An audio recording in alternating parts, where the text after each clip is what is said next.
काल्पनिक है। हम किसी भी तरह की अंधविश्वास को बढ़ावा नहीं देते हैं। इस कहानी के सभी पात्र और घटनाएं भी काल्पनिक हैं।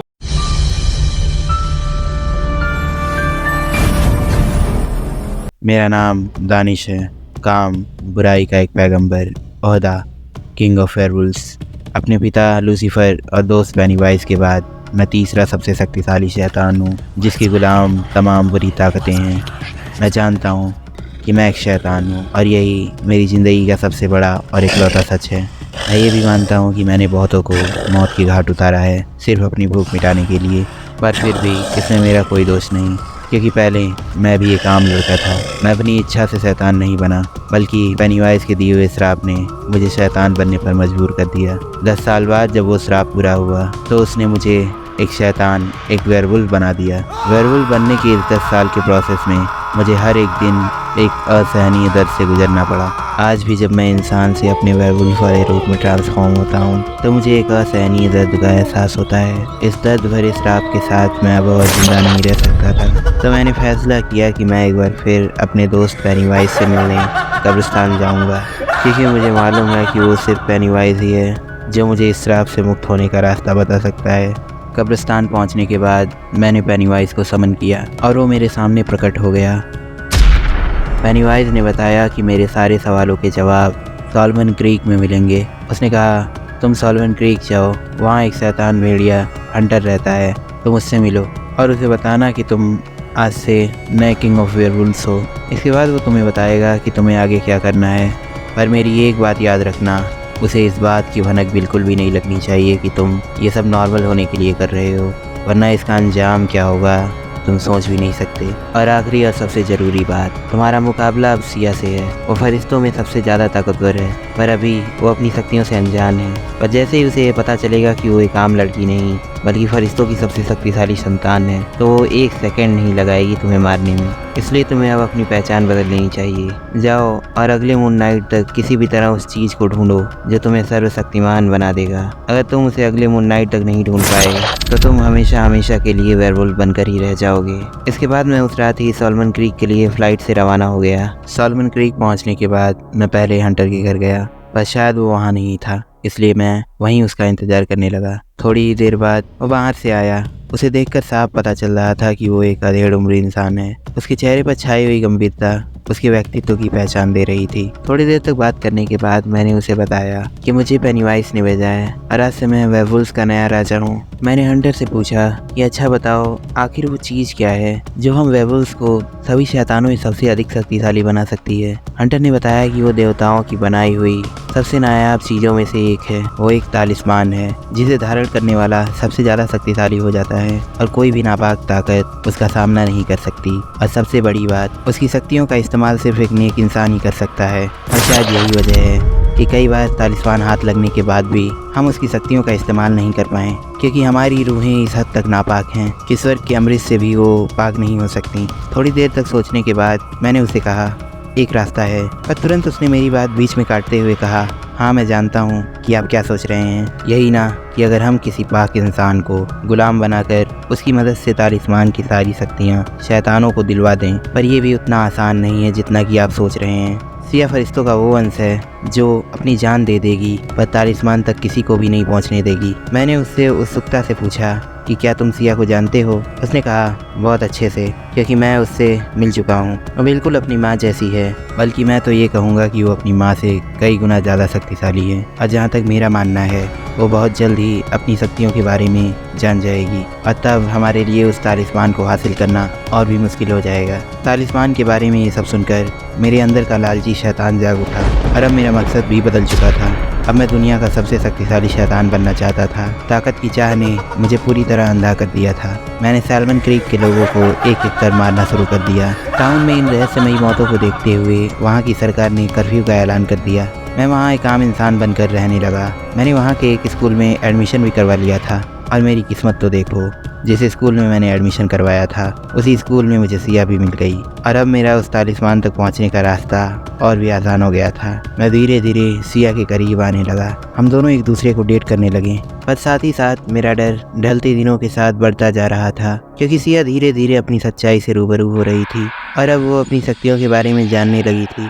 और आखिर वो दिन आ ही गया जब एलियान सर ने उसे सारे राज बता दिए, क्योंकि वो एक वाइट मैजिशियन थे और उन्हें उस टाउन में होने वाली घटनाओं के बारे में अच्छे से पता था। उन्होंने उसके सबसे बड़े राज से पर्दा उठा दिया कि वो देवताओं का एक अंश है, क्योंकि उसकी माँ भी एक देववंशी थी। और यही नहीं, उन्होंने उस तालिस्मान तक पहुंचने के लिए एक नक्शा भी उसे दे दिया। ये जानने के बाद कि हमसे पहले सिया को तालिस्मान मिल चुका है, मेरा खून गुस्से से उबाल खा रहा था, क्योंकि अब वो इतनी शक्तिशाली हो चुकी थी कि अगर उसे जरा भी भनक लगती कि मैं वेयरवुल्फ हूँ तो वो एक सेकंड नहीं लगाएगी मुझे खत्म करने में। इसी कश्मकश में मैं उस रात गुस्से में बाहर निकला था, पर मुझसे एक गलती हो गई। मैं अपने गुस्से के आगे भूल गया कि आज पूर्णिमा है और आज की ये रात वेयरवुल्व्स के लिए बहुत ज़्यादा नुकसानदायक होती है। जंगल में चलते चलते मैं एक नदी के किनारे जा पहुंचा और इत्तेफाकन मुझे सिया भी वहीं नदी के किनारे मिल गई। वो काफ़ी उदास थी, उसके मन में एक अजीब सी बेचैनी छाई हुई थी। मैंने दूर से ही उससे उसकी परेशानी पूछी। उसने बताया कि वो आज अपनी मरी हुई माँ को याद करके परेशान है।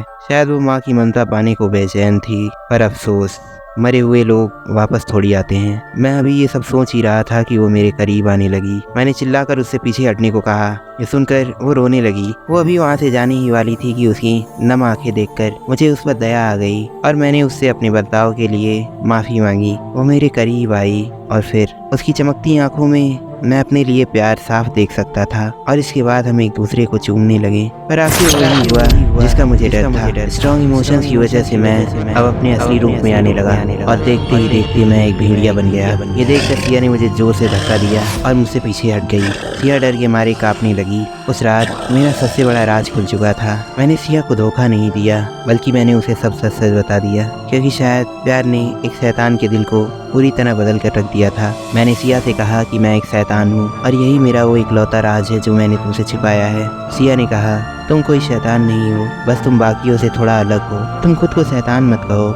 अच्छा, तो अब मुझे चलना चाहिए, हम अब कल स्कूल में मिलेंगे। ये कहकर वो वहाँ से चली गई। अगले दिन जब मैं स्कूल में सिया से मिला, उसने मुझसे कहा कि हमें शॉन से बात करनी चाहिए, शायद वो कोई रास्ता निकाल सके तुम्हें इस श्राप से मुक्त करने का। इसके बाद हम दोनों शॉन के पास गए। सिया और मैंने शॉन को सारी बात बताई। ये सब सुनकर वो चौंक गया और काफ़ी इंटरेस्ट लेते हुए उसने कहा कि तुम चिंता मत करो, इस दुनिया में हर प्रॉब्लम का सॉल्यूशन है और मुझे यकीन है जैसे हर जहर का काट होता है उसी तरह इस जाप का भी कोई ना कोई तोड़ जरूर होगा। उस शाम शॉन एहलियान सर से मिलने उनके घर गया। उसने एहलियान सर से मेरी सारी कंडीशन बताई। एहलियान सर ने कहा इस श्राप को खत्म करने का सिर्फ एक ही तरीका है और वो ये है कि हमें पूर्णिमा की रात को जंगल के बीचों बीच एक पूजा करनी होगी, जिससे सारे शैतान थोड़ी देर के लिए कमजोर पड़ जाएंगे। ये सारी प्लानिंग एलियान सर और शॉन कर रहे थे। दूसरी ओर समायरा, जो कि हमारी शैतानी समूह की एक ब्लैक मैजिशियन थी, उसने हमें ये खबर दी कि सिया और उसके साथी भेड़ियों की नस्ल को खत्म करने के लिए जंगल में एक पूजा कर रहे हैं, जिससे सारे सॉल्मन क्रीक के शैतान एक एक कर मारे जाएंगे। और ये बात सही भी थी, क्योंकि एलियान पर मुझे रत्ती भर भी भरोसा नहीं था, क्योंकि उसने कई बार हम शैतानों के अस्तित्व को खत्म करने की कोशिश की है, पर वो हर बार नाकामयाब रहा। पर शायद ये हो सकता है कि इस बार मेरी मदद करने के बहाने वो हमें ही खत्म कर दे।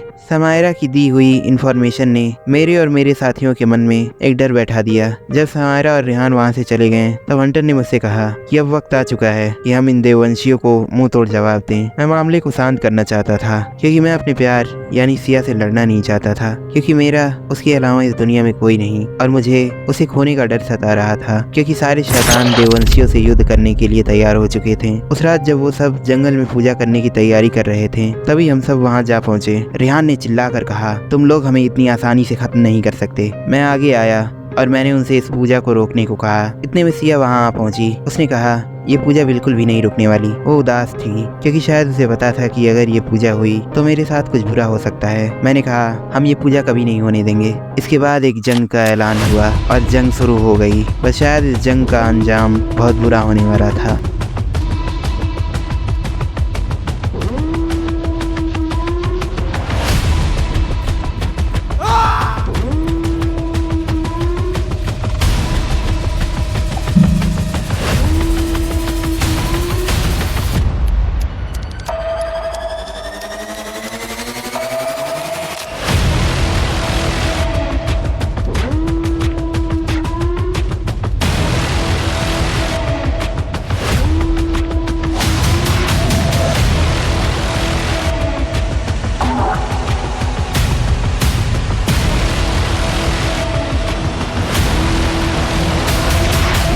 और आखिरकार ये जंग एक मासूम की जान लेकर रुकी। हम सब ने उस पवित्र आत्मा की अंतिम क्रिया की और उसके मोक्ष की प्राप्ति के लिए प्रार्थना भी की।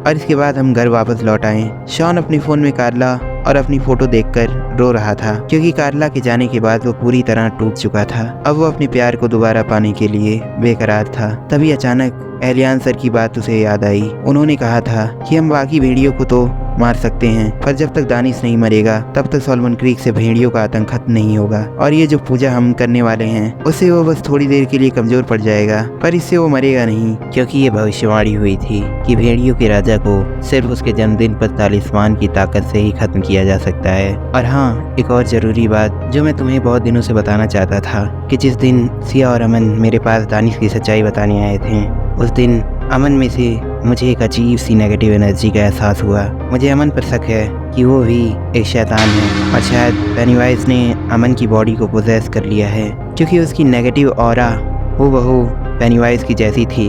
हाँ, अब अमन ही पेनीवाइज है। इसके बाद शॉन ने सिया को कॉल किया, पर उसका phone out of network coverage area बता रहा था। शॉन ने सिया को मैसेज कर दिया कि अमन ही पेनीवाइज है, उसे सतर्क रहो, वो उस तालिस्मान को हासिल करना चाहता है। उस दिन अमन और सिया जंगल में नदी के किनारे टहलते हुए यूं ही भूत प्रेत पिशाच और बहुत सी शैतानी ताकतों के बारे में बात करते हुए बस चले जा रहे थे।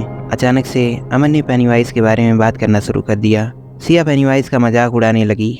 उसने कहा, वो जोकर मुझे बिल्कुल भी नहीं लगता कि वो किसी अर्बन लेजेंड की कैटेगरी में आने लायक भी है। अमन ने कहा, उस जोकर की खास बात यह है कि वो किसी को भी पोजेस कर सकता है, और ये भी हो सकता है कि वो किसी के साथ टहलते हुए अपनी बेइज्जती सुन रहा हो।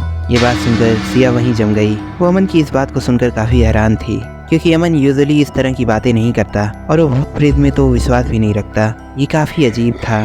तभी मैं वहाँ आ पहुँचा। मैं पेनीवाइज के घटिया प्लान को अच्छे से जान चुका था और देखते ही देखते मैं उस पर टूट पड़ा। बस तभी सिया ने अपने तालिस्मान की शक्ति का प्रयोग कर दिया, जिससे मुझे एक जोर का झटका लगा। झटका इतना तेज था कि मैं कुछ दूर जा गिरा, और इसी के साथ मेरा और मेरे प्यार का अंत हो गया। 2 महीने बाद मैं देख सकता था कि सिया मेरी कब्र के सामने खड़ी होकर रो रही है। रो रो कर उसका बुरा हाल हो चुका है। शायद अब उसे पता चल चुका है कि मैं उस दिन उसे पेनीवाइज से बचा रहा था। ऐ मेरे शैतान साथियों, मेरी मदद करो। मैं अपने प्यार की मदद करना चाहता हूँ, उसे बचाना चाहता हूँ। अगर तुम लोग मुझे आज भी अपना राजा मानते हो तो मुझे जिंदा करो। आओ, मुझ में समा जाओ। Don't worry my love, I'm coming for you.